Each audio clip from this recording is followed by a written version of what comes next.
ये है कि पर्वतीय कॉलोनी की सड़कों को सरकार ने बनवा दिया है, लेकिन उनका रोड आज भी अपनी हालत पर आंसू बहा रहा है। लोगों ने सरकार से मांग की है कि जिस तरह से पिछले दिनों कई गलियों और सड़कों को बनवाया गया है, उसी तरह उनकी सड़क को बनवाया जाए ताकि लोगों का आवागमन सुगम हो सके। वहीं कांग्रेस के विधायक नीरज शर्मा ने लोगों को परेशानी को जायज बताया और उनकी विधानसभा के साथ भेदभाव करने का भी आरोप लगाया है।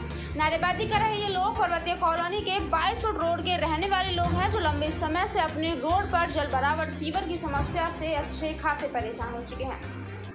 ये लोग अधिकारियों के चक्कर काट कर थक चुके हैं, लेकिन अधिकारी हैं कि उनकी समस्या का समाधान करने का नाम ही नहीं ले रहे। यहाँ रहने वाले बुजुर्ग राजपाल सिंह चौहान की माने तो उनके रोड पर पानी हमेशा भरा रहता है। पिछले 2 महीने से पीने का पानी भी यहाँ रहने वाले लोगों को नसीब नहीं हुआ है। रोड पर पानी भरा रहने के कारण यहाँ दुकानदारों के काम धंधे भी चौपट हो चुके हैं। प्रदर्शन कर रहे हैं, नारेबाजी कर रहे हैं। जो सारण वाला सड़क है सब पूरी खराब है, उसको लेकर क्या कहेंगे? इसको लेकर नहीं, लोगों की मांग बिल्कुल जायज़ है और विधायक बनने के बाद विधानसभा में जो मैंने सबसे पहली बार प्रश्न उठाया था, इसी सड़क को लेके उठाया था और पूरी विधानसभा में मैंने बहुत गंभीरता और जिम्मेदारी से एक बात कही थी कि हमारा घर इस रोड पे है, इसकी सज़ा पूरे इलाके को मत दो।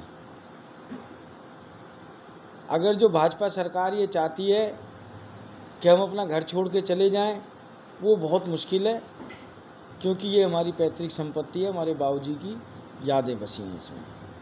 और मैंने कहा इस पे अकेले मेरे विधायक का घर नहीं है, इसके साथ साथ इस रोड पे सारण स्कूल है जिसमें लगभग 10,000 बच्चे पढ़ते हैं।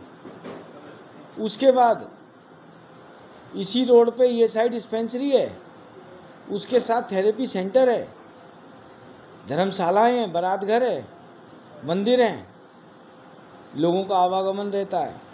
इसलिए प्रदर्शन कर रहे हैं। देखो, प्रदर्शन करना इनका हक है और प्रदर्शन करने के लिए ऐसे काम हो रहे हैं कि यहाँ और तो क्या बच्चा स्कूल नहीं जा सकता, कोई मेडिकल पर दवाई लेने नहीं जा सकता, और कहीं पर भी जाएगा कोई रिश्तेदार आएगा या कोई भी मतलब हमारा गेस्ट नहीं आ सकता, हम कहीं जाने निकलने के लिए बाहर नहीं निकल नहीं सकते हम। इससे बुरा हाल और क्या होगा? सभी दुकानदार मायूस हैं, दुकानदारी नहीं है, क्या वजह है? दुकानदारों का ऐसा है, रोड पर अगर पब्लिक नहीं आएगी तो खरीदा क्या जाएगा?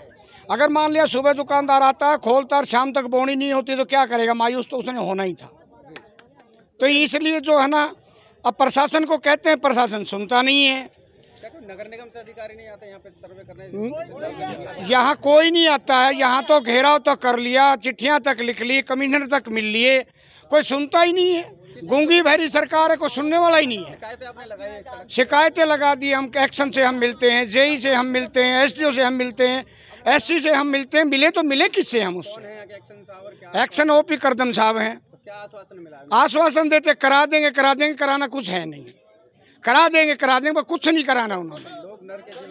नरक के जीवन जी रहे हैं घरों। चलेंगे अगली खबर की। न्यालो सुप्रीमो पूर्व मुख्यमंत्री ओम प्रकाश चौटाला फरीदाबाद पहुंचे, जहां उन्होंने कार्यकर्ता सम्मेलन को संबोधित किया। ओम प्रकाश चौटाला ने कहा कि भारतीय जनता पार्टी लुटेरों का एक ऐसा गिरोह है जिसको देश के विकास से कोई मतलब नहीं है, बल्कि देश को दोनों हाथों से लूटना ही मकसद है। उन्होंने कहा कि आज किसान को कमजोर करने के लिए नए जमीन अधिग्रहण बिल को लाया गया है। उन्होंने कहा कि 2005 के चुनाव में हरियाणा सरकार के खाते में 2000 करोड़ रुपए नगद छोड़कर आए थे, लेकिन आज इस सरकार के कुकर्मों के कारण हरियाणा पर 2.5 लाख करोड़ का कर्जा है। हरियाणा में एक बच्चा 1 लाख का सर पे कर्जा लेकर पैदा हो रहा है। सरकार की गलत नीतियों के कारण आज हरियाणा बेरोजगारी के क्षेत्र में नंबर 1 हो रहा है और विकास के क्षेत्र में पिछड़ता जा रहा है। देश में अडानी अंबानी की जेब भरने के लिए सरकारें काम कर रही है। गरीब किसान से इन सरकारों को कोई लेना देना नहीं है। हरियाणा में भारतीय जनता पार्टी को अपनी हार दिखाई दे रही है, इसलिए पंचायती चुनाव में भी देरी की जा रही है। चौटाला ने कार्यकर्ताओं से कहा कि वो ज्यादा से ज्यादा लोगों को अपना संगठन के साथ जोड़ें और संघर्ष को जारी रखें। चुनाव जब आप जीतेंगे तो फिर सत्ता पक्ष के लोगों में भगदड़ मच जाएगी, गठबंधन टूट जाएंगे, इनके चुने हुए विधायक जो है वो पार्टी छोड़ करके भाग जाएंगे। ये तो प्रत्यक्ष में प्रमाण की जरूरत ही नहीं। आज कल पुलिस ने करनाल में आपकी सभाओं को रोकने के लिए चारों तरफ से सड़कें रोक दी, पुलिस और फौज लगा दी थी। किस लिए लगाई उन्होंने? और जिन लोगों को 11 लोगों को आमंत्रित किया बातचीत करने के लिए, इससे ज्यादा अजीब बात क्या होगी कि सरकार ने उन्हें बातचीत करने के लिए बुलाया और फिर उन्हें गिरफ्तार कर लिया। और लोगों ने रोष प्रकट करते हुए उन सड़कों को घेर दिया, सेक्रेटरीट को घेर दिया और मजबूर होकर के सरकार को उनको रिलीज करना पड़ा, छोड़ना पड़ा। विधानसभा क्षेत्र में आ नहीं सकता है। 3 दफा उसके हेलीकॉप्टर को लोगों ने उतरने नहीं दिया। कोई वजीर अपने हलके में नहीं जा सकता, कोई विधायक अपने हलके में नहीं जा सकता। गांव-गांव में लोगों ने बोर्ड लगा दिए हैं कि आप हमारे यहाँ नहीं आओ। इसलिए बुलाया, कुछ कर तो ये रहे ही नहीं। नुकसान किया इन्होंने प्रदेश का, और ये देश की जनता बर्दाश्त नहीं कर सकती। हरियाणा प्रदेश के मौजूदा मुख्यमंत्री ने मुख्यमंत्री का पदभार संभालने के बाद सबसे पहले एक घोषणा की थी कि हमारी सरकार के सामने मुख्यमंत्री निवास की खिड़की पर आकर के कोई व्यक्ति दरख्वास्त देगा, उसका काम किया जाएगा, उसको सम्मान दिया जाएगा। मुझे एक दफा चंडीगढ़ जाने का अवसर मिला और चंडीगढ़ में मैं अपने किसी मित्र से मिलने के लिए जा रहा था कि अगर कभी प्रदेश के लोगों ने हमें सरकार बनाने का अवसर दिया तो हम इस नीति को बदल देंगे। आपकी मेहनत से, आपके प्रयासों से एक दफा हरियाणा प्रदेश में इंडियन नेशनल लोकदल पार्टी की सरकार बनी। बात करेंगे पलवल की। पलवल कैंप थाना क्षेत्र में एक युवती से अपने आप को अविवाहित बताकर आर्य समाज मंदिर में शादी के बाद उसके साथ शारीरिक संबंध बनाकर वीडियो बनाने व पति द्वारा वीडियो को वायरल करने की धमकी देकर 2 लाख रुपए मांगे। रुपए न देने पर बिना तलाक के ही तीसरी शादी करे, उसे जान से मारने की धमकी देने का मामला प्रकाश में आया है। पुलिस ने पीड़िता की शिकायत पर पति सहित 5 आरोपियों के खिलाफ विभिन्न धाराओं में मुकदमा दर्ज करके जाँच शुरू कर दी है। पुलिस जांच अधिकारी एएसआई रेणु ने बताया कि यूपी के जिला मथुरा निवासी विवाहिता ने शिकायत दी है। कहा है कि उसकी जान पहचान नवीन नामक युवक से हो गई। नवीन ने उसे शादी का झांसा देकर उससे शारीरिक संबंध बनाए और पहली शादी की बात छुपाकर 28 सितंबर 2020 को आर्य समाज मंदिर ट्रस्ट सेक्टर 65 फरीदाबाद में शादी की। शादी के 9 महीने बाद पीड़िता को कैंप थाना क्षेत्र में किराए के मकान में रखा। इस दौरान नवीन ने उसके साथ शारीरिक संबंध बनाए और अश्लील वीडियो व फोटो बना लिए। उसके बाद नवीन ने वीडियो व फोटो को वायरल करने की धमकी देकर ब्लैकमेल करके 2 लाख रुपए की मांग करने लगा। पैसों की मांग पूरी न होने पर आरोपी उस पर देह व्यापार करने का दबाव बनाने लगा और पीड़िता के विरोध करने पर उसके साथ मारपीट करता। हमारे पास एक दरखास्त आई है। ये लेडी शादी शुदा है और जिस लड़के के खिलाफ इसने दी है उससे इसने शादी की हुई है।